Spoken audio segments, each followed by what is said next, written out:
Finding the Voices talk show by Monica Ibunam. I'm a huge fan of Finding the Voices. You're doing a great job for Manipur. Manipur bu prithivida masatak good positive voices and make those voices more visible. We wanted our voice to reach in all the corners of the world. Interesting people. Finding Voices on people from our own place. Share positive stories and inspiring stories and bring out the good stories of Manipur.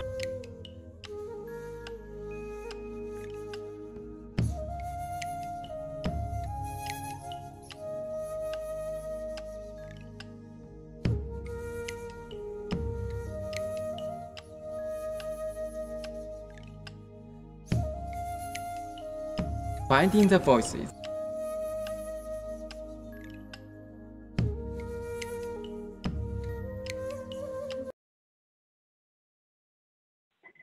Joining me from London, we have Tampha Oinam Gupta, who is the founder of Woven.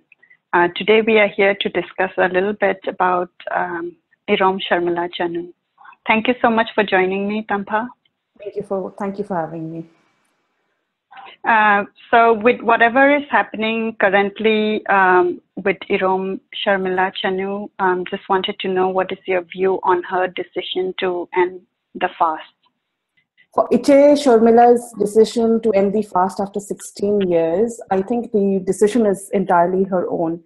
It's a choice that she made because she felt that she could do more by ending the fast and starting something anew for her cause. So I think her decision should be respected.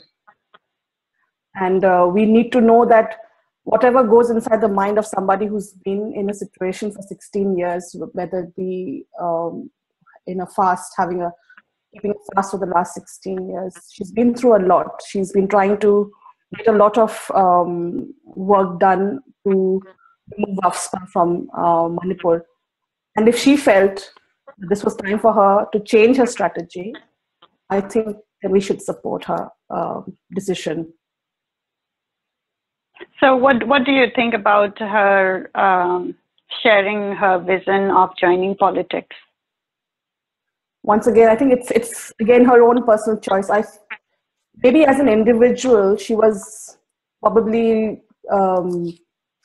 she was not able to do as much as she wanted to, because there's a lot of politics involved when it comes to removing an act, because it would concern the central government, it concerns the state government. So unless you're a person from the inside, those real changes do not happen that easily. And if she's choosing to join politics and make that change, I think it's a step in a certain direction. Whether it is right or wrong, only time will tell. But would you vote for her if you have the opportunity? Yes, I would. Yes, I would. She needs more support. We need more people like her who are selflessly willing to do something that they believe in and believe rightly in. Because she'll always have she'll have my support. Yes, definitely. So what is, like, we have read in the news and coverage of some rejection from certain group of people to the extent that she was not even allowed in a community. What is your view on such unfortunate event? I'm guessing it's a knee-jerk reaction, as in people have looked up to her and have put her up as an icon that reflects or that represents the protest against AFSPA. So suddenly for her to step down from that pedestal, probably people have taken a knee-jerk reaction of realizing that she has been doing this as an individual and not as a group, or as a political group, or as an activist who has any selfish aspirations. So I think people should really support her and let her be, because it's not just that she has ended a fast. She has missed out on the last 16 years of her life as a normal person. we should give her at least that much leeway, that much time for her to recover, to get back on her feet, so to speak, so that she can at least move ahead. And people should also step back and reflect on the fact that she's not doing this for herself. She's doing this for everybody. It is not out of a selfish need that she is stopped stop fasting. Fasting is not easy.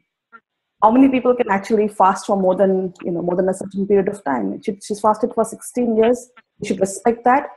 The fact that she wants to steer it in a different direction and to pursue the same goal, we should stand by her, at least let her recover from the years of loneliness that she's had to face. We must support her instead of saying things like, oh, she shouldn't have joined politics. We are not in her shoes. We don't know what she's going through. So I think people should take a step back and let her and accept her, whatever she's done so far, and let her move on, instead of just standing up and protesting that she shouldn't do this. Monica, Finding the Voices. Finding the Voices. Finding the Voice.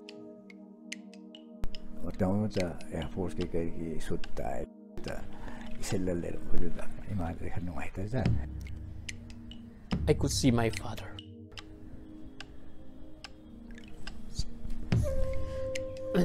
Who came to meet my headmaster because he was unable to pay the fee. I'm sorry.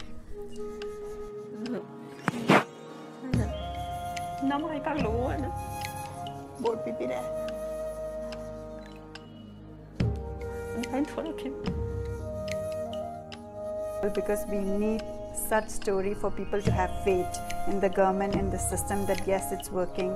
Let's bring peace in our home state, Manipur. Who have got the job without bribery, they will do justice to their job and they will help raise the standard of Manipur.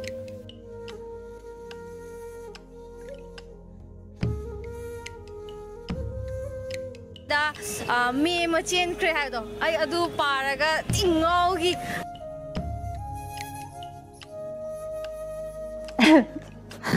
Yeah, I did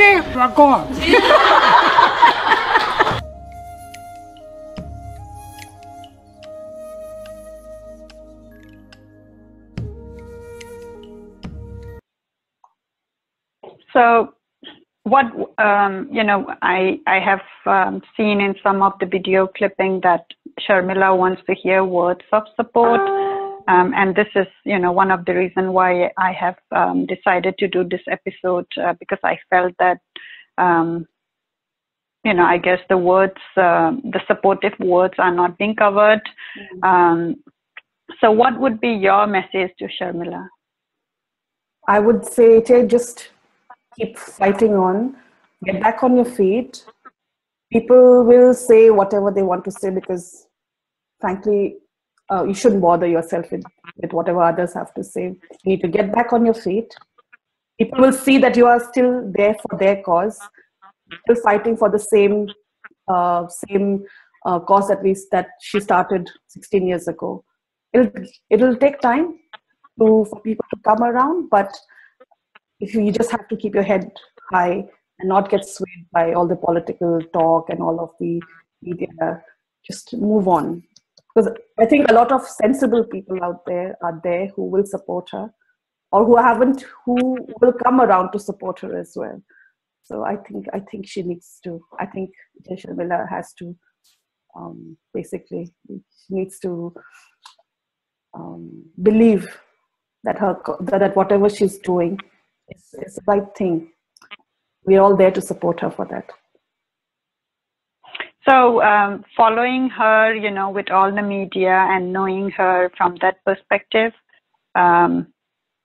what has stuck to you about Sharmila as a person? What has been your inspiration, for her, like looking at her or watching her? She's one of the most resilient women today, and she inspires me because she has shown that she is stood by the cause that the protests that she has against the Armed Forces Special Powers Act, and she hasn't wavered.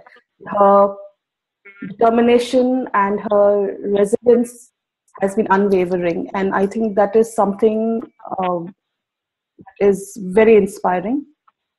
Not many people have that same kind of resolve, and that I think has really stuck with me for a very long time. In fact, ever since it has started, it's unbelievable that it's already 2016 of what started back in 2000. Mm-hmm. Right. All right. So thank you so much for sharing your view and opinion about Sharmila. Thank you, Monica. Thank you so much.